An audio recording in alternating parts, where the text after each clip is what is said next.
I gotta wait? How long I gotta wait for a press record? Go. Welcome to the shed, where Miss Dreme always has a story. It's Dreme, and we got a season 2. Your Black Bostonian here, a product of a single mother who I work to make proud every single day. I'm a 3-degree holder, your veteran educator, your tech entrepreneur, and founder of the Chair platform.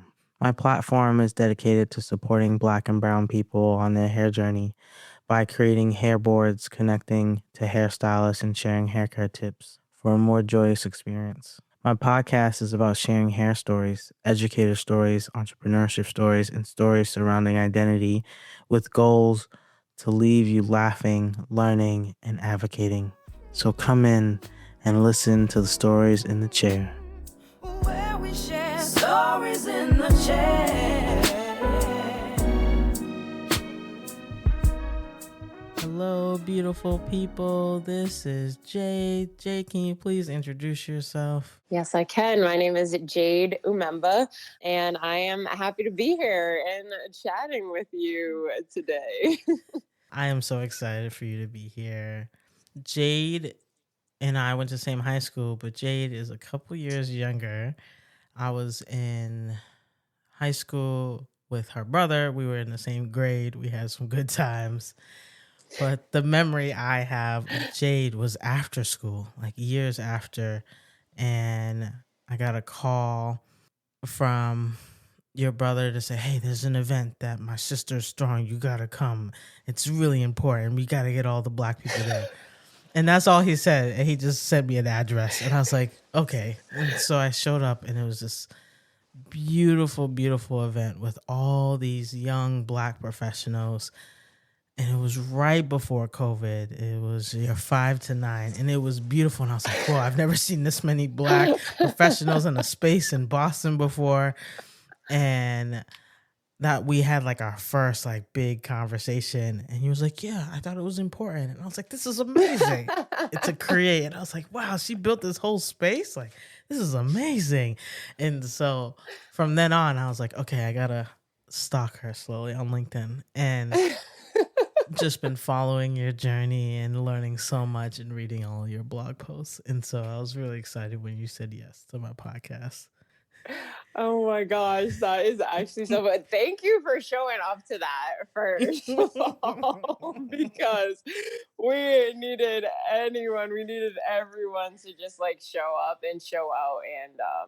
And, I think everyone really did that. It was something that was so important, and we've taken a break with it, but it's still so near and dear to me. And I just really appreciate you coming out to that, because I think just for the city in general, that event, which was the Friday 5 to 9, and it was we said a networking soiree for Boston's, BIPOC community professionals, just to come together and have that space to just end the week, just like see people who look like them, chat with people who look like them, connect, and just really build that community. So what a throwback. And then COVID came, so we had to take a little pause. But So how did you get into community organizing, event planning, communications, marketing? Did you always know you were going to go in that direction?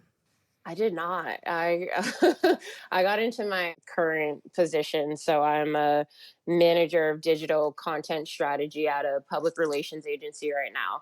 So I focus on a lot of social media content development, strategy for companies, executives, and so on and so forth. But I never, ever thought I would be going into social media. I never thought I would be doing the job I am now. And it kind of happened in a roundabout way, where I started off at Syracuse University after graduating from BB&N. And I was dead set that I was going to be an architect. Okay, let's go. Yeah. Like, I'm very much so someone who's like, I have a plan A, and that's it. I'm sticking to plan A. I'm seeing it all the way through. Like, that's what I'm doing. So, like, since I was a kid, I was like, I think I like drew a picture of a house one time in like first grade, and my mom hung it up, and I was like, yup. Let's Like, go. You see my blueprints? yeah, exactly. It has a whole floor plan. And I was like, I'm going to be an architect. And so fortunately, I enjoyed like the art aspect of it, just like drawing and all of that stuff. But I also enjoyed interior design, and I enjoyed like seeing different types of buildings and structures and everything. So as I got older, I just was like more and more like, this is what I'm going to do. And that all shifted when I got to Syracuse. And things just changed. Things just changed from there on out. So you get to Syracuse. Was there something specific about like architecture? You took a class and you're like, nope, this is not it? Or Yeah, I think it was a few things. So when I read my acceptance letter, and I feel like I've said this before, and it's very much so a question of like, how could that happen? But I was just like so excited. So I got in for history of architecture. But like I read the acceptance letter and I was like, oh, I got in for architecture. And that was it. It was like, I'm not reading it every single day. I just needed that one moment. And I was like, yep, I did it. And so I did the whole preparation process. And, you know, I got to Syracuse and I went to like one of the classes and I wasn't on the like attendee list. And so I think I sent an email about it. And this is like the first few days within getting on campus. And so like my parents were still there and everything.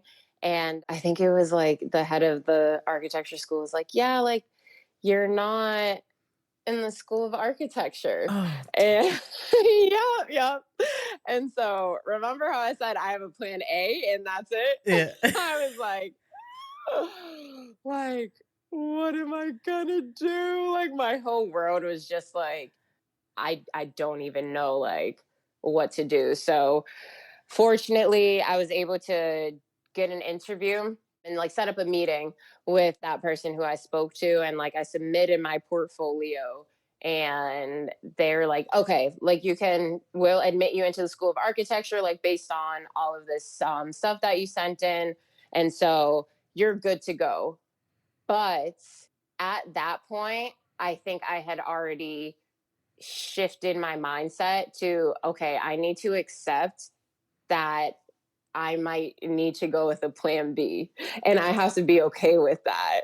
And it took a little while to accept it, but I did. And then I also think there were a lot of conversations going on about, you know, what it entailed to be in that School of Architecture. And honestly, going to like my first drawing class, and I was just like, having those doubts within myself of like, oh my gosh, maybe I'm not at this like same level as everyone else. So I think it was just a lot of, this is a new journey and I'm trying to navigate it. And there's a lot of anxiety that comes with it. So I think just trying to like figure it out, I was like, I don't know if this is for me. I think I was forced to think about if it was a path that I wanted to be going down. Okay. And then that made me realize this might not be for me after all. I just never thought about having that other plan.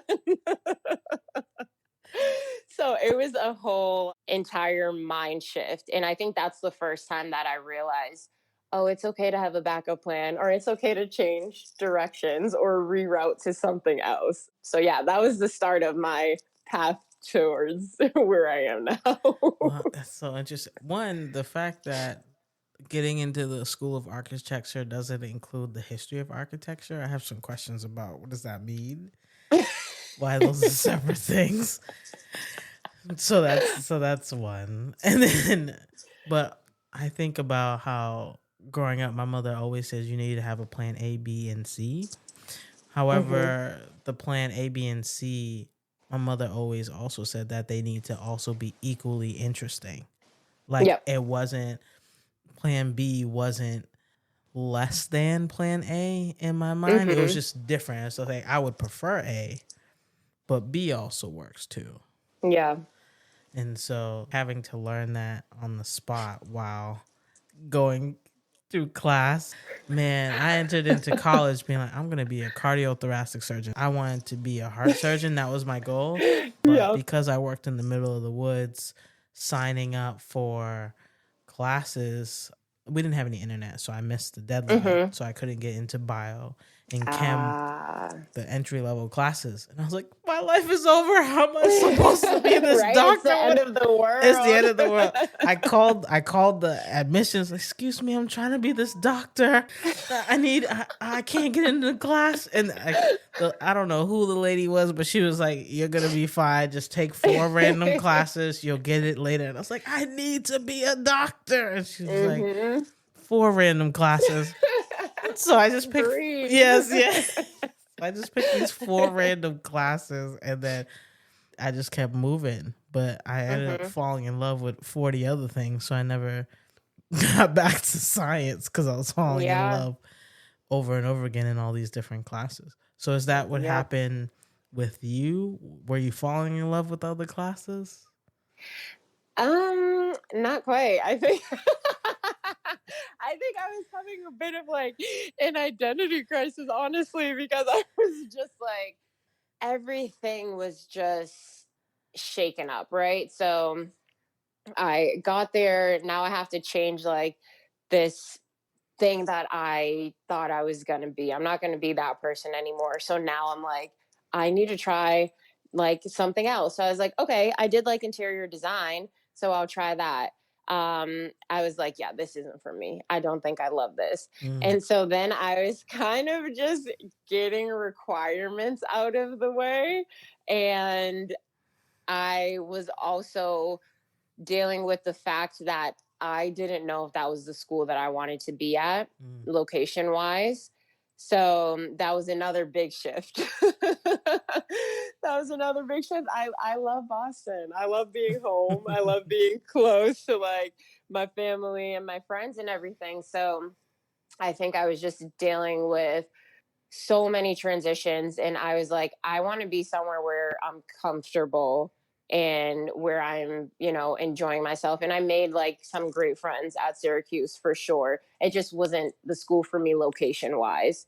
And so I started applying to come back home. So I applied to Boston University, Bentley, and all of that. And I think before I got to Syracuse, like that would have never been a thought in my mind, because again, we're sticking to this one plan. But now I'm realizing that if something's not, what I want to be doing or where I want to be, it's okay to say no, and it's okay to change it up. And so I applied to those schools and I got into Boston University, and I was like, I'm coming home. I'm coming home. Where we share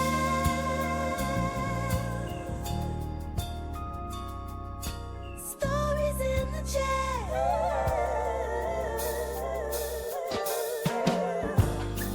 Look, it's my commercial.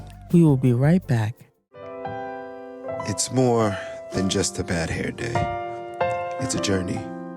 Finding the right hairstyle isn't easy, nor is finding the right stylist or the right products. Looking in every corner of the web gets messy, overwhelming, and exhausting. All the ads, the articles, the products, the videos, it shouldn't be this hard, but it is. And now, it isn't.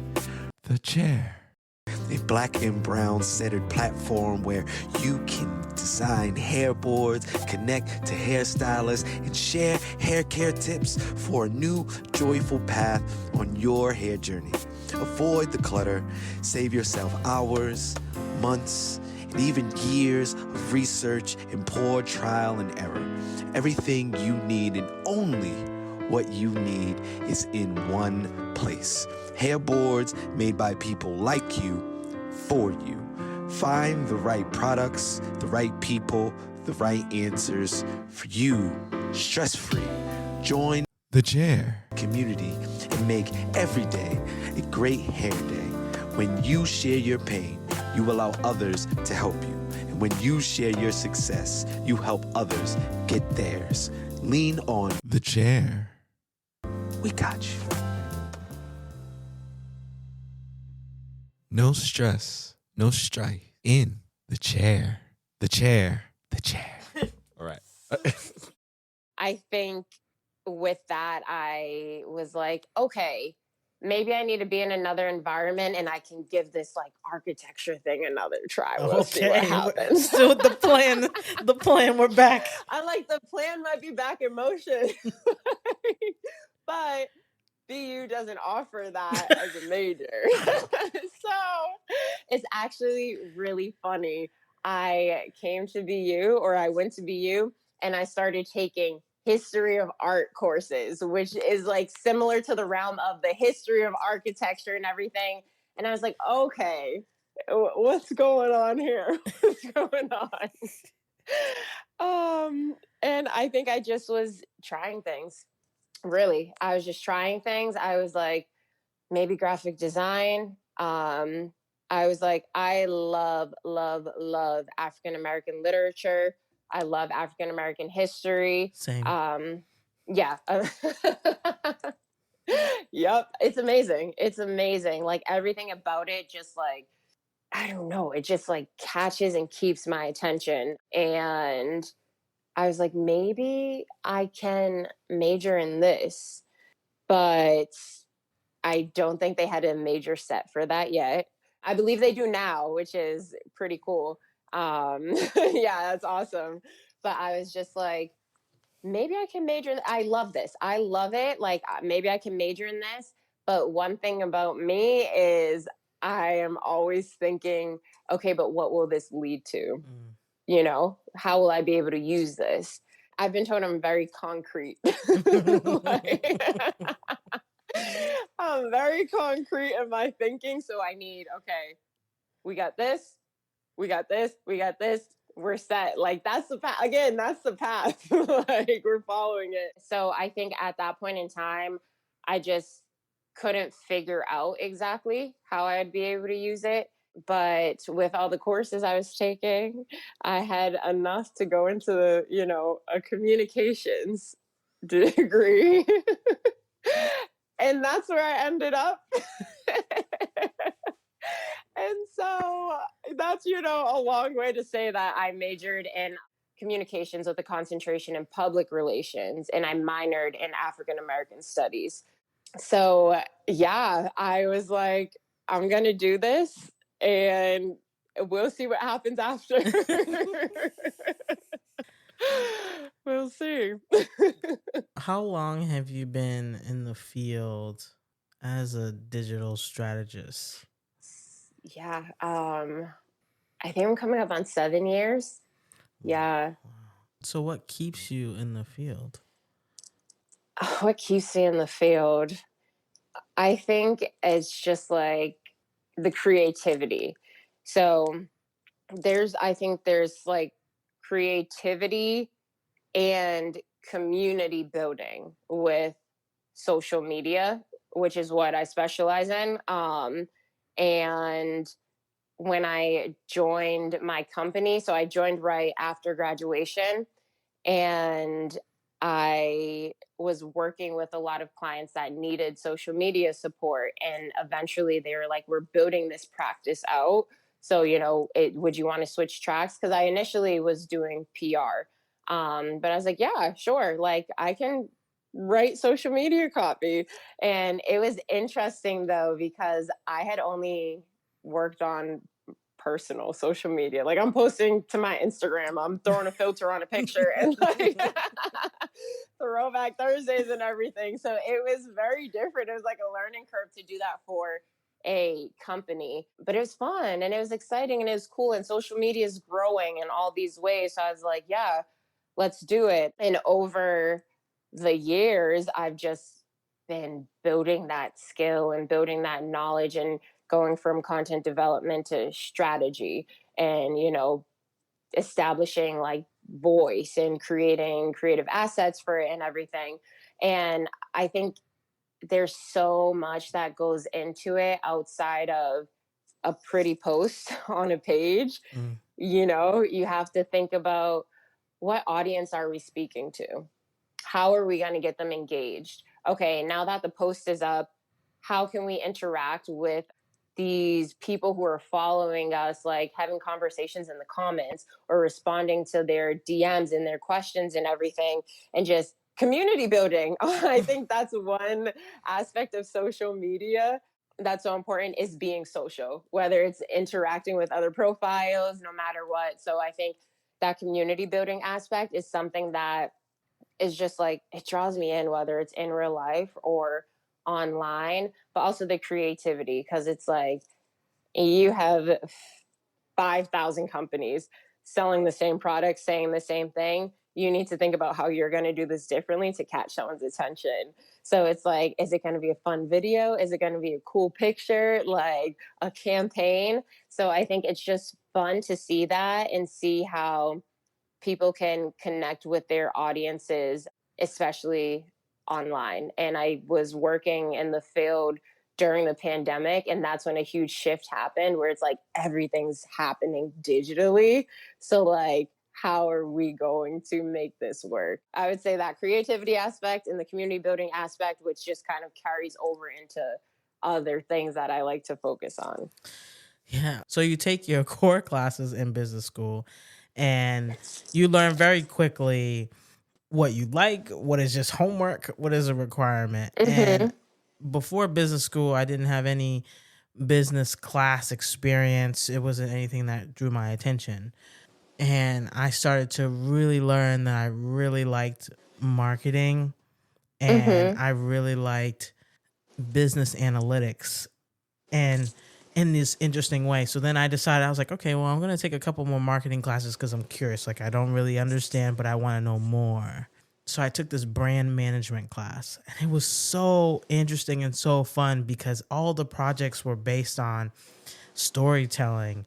Like we had to dissect why Barbie is this mogul brand. And so there's all these levels to it and slides and techniques, and I was like, geez, man. And there's a lot going on. Yeah. And our professor was so into it that I was just so curious, because I was like, okay. And our final exam, we had to explain a brand strategy for Harley, the motorcycle brand. So that he gave us a packet of information, and we just had to take it and like basically build it, put it together, and make it make sense, and think about how can we support and how can we make it better. And I thought it was so cool, because now I'm going back on my own social media and the people I like follow. So now I'm reading more and thinking deeper about, okay, maybe they did this on purpose. Like, right? So now,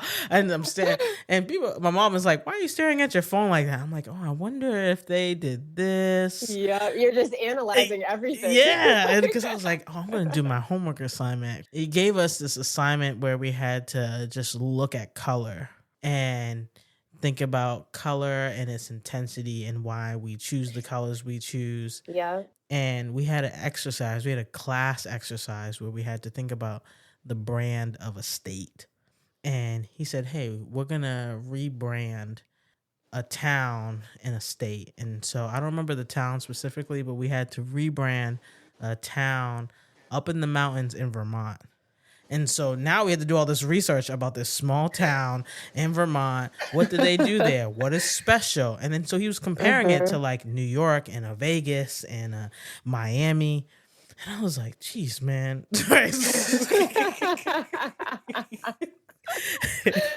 I get why people love this. I get it. I get it. It's like a world within a world to explain something. He made us do the water exercises. He goes, here are all these waters. Why do we care? And so he brought in all these different water brands to make us think. And I was like, Yeah, okay. it's so cool. It is so cool, and it's like you catch yourself being like, if that didn't have that packaging, it would have never caught my attention. Or like, this is the same thing. Like, this water is the same as this water. So why is one of them speaking to me more, you know? And it's like, oh, because it has like red on the packaging and it caught your eye first, you know? So it's like things like that. It's like, oh, there's a whole science behind this. Like, Yeah, I was like, it's oh so man, this is cool. so. Yeah, I was like, okay. As I'm building the chair, it's different because I'm like, okay, how am I thinking about it? I'm not just like, yeah, I'm Mm-hmm. building it this way, but I gotta think about what the color is. What am I thinking about in Yeah. terms of font? What does my voice sound like? Or people are like, you love Mm-hmm. telling stories, but is there a direction in the stories I'm telling? I have to ask myself all these questions now, which could seem really small, but those small details shift how you think about your story. Yeah, definitely. And they speak to the, and I don't know if this is even the right way to phrase this, but they speak to your audience subconscious. So it's like, you know, you're using a certain color and you're using a certain font, and it's like, oh yeah, I'm clicking on that immediately. Like, you know, because I like, it appeals to me visually, you know what I mean? So it's like, you just being so intentional, it just leads to that, you know, success. It leads to those results that you want. So it's just really cool. It's really cool. The chair. Oh, and if you're interested to learn more about my experiences as a Black woman and educator in Guangzhou, China, I wrote my first ebook titled Nowhere and Everywhere: Captured Emotions of a Beautifully Broken Love Story. It is on lulu.com. Take a read and see some beautiful photography of mine. Enjoy the rest of the show. The chair. In your world, do you feel that you're able to pour your identities into the work that you do? What do you mean by identities?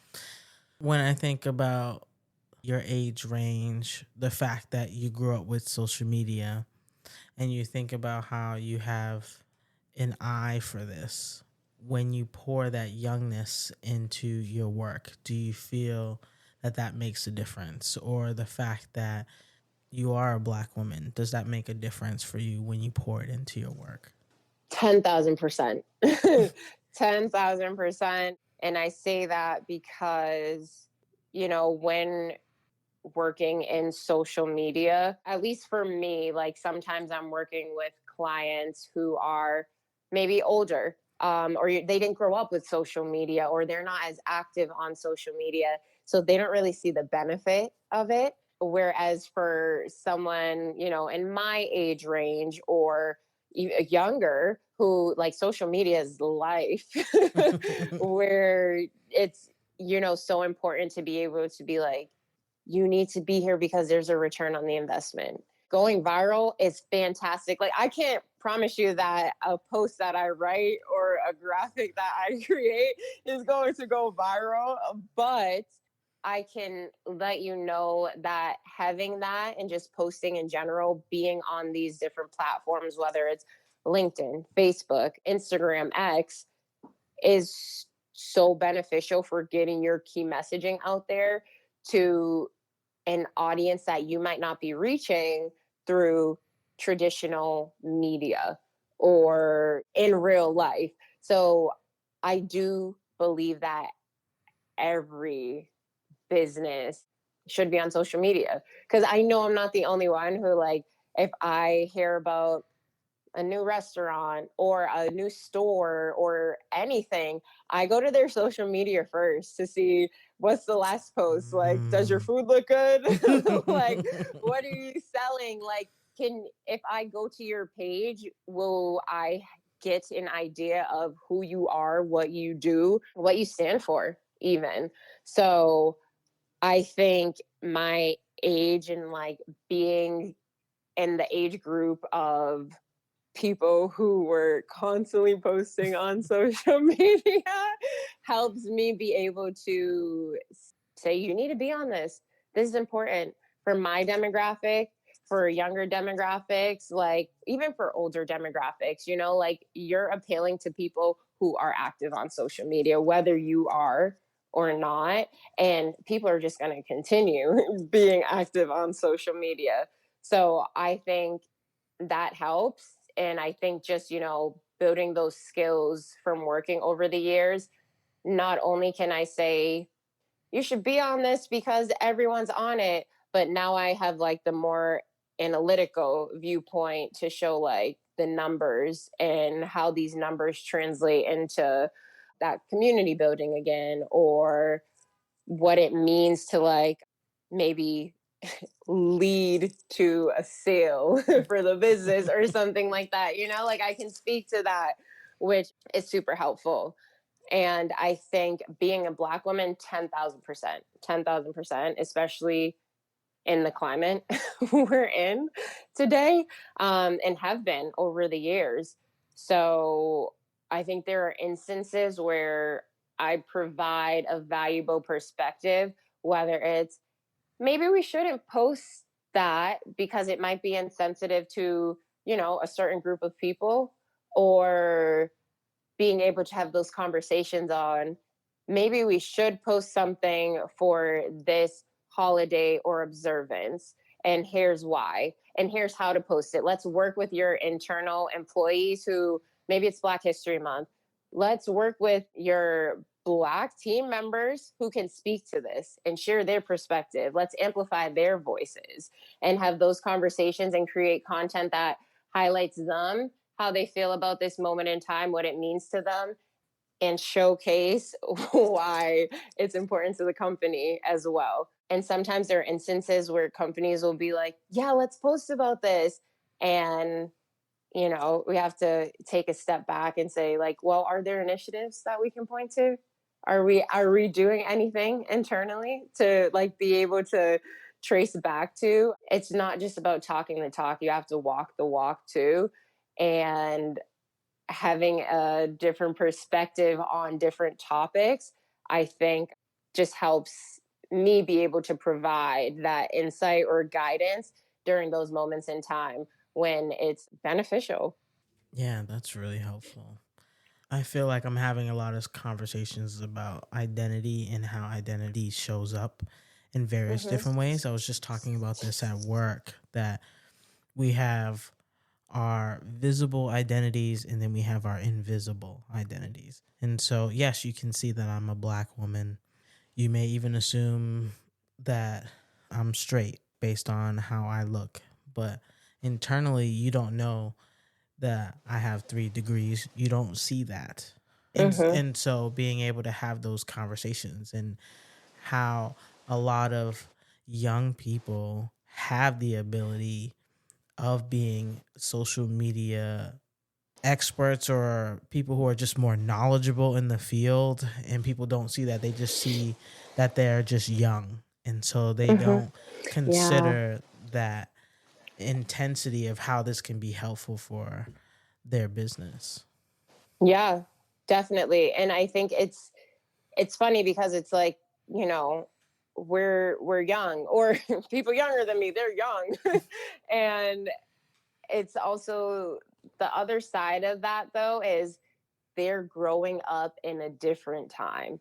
They're growing up in a time that, you know, all of these things are happening in the world, whether it's COVID or the Black Lives Matter movement or all of these different things. And it's like they're so aware of kind of what it is to be genuine about something, right? Or they're so aware of the need for these brands and these influencers to stand up for something.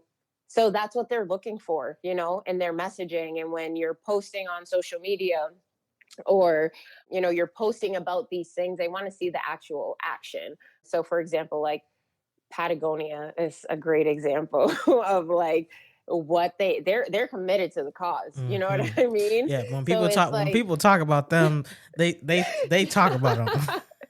exactly. And it's like I think younger generations require more, because you can't just kind of like say something or not say anything at all. They want to know what you stand for, and it's because of like the time they grew up in and what they've seen happen over the last few years, when honestly the climate has been kind of crazy.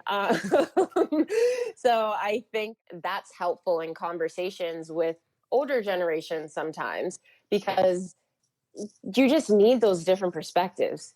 You need to be able to have those conversations when you're in these rooms to increase people's awareness, because I won't say that all the time people are like, I don't want to do that, or this isn't good for us to do, and just giving pushback.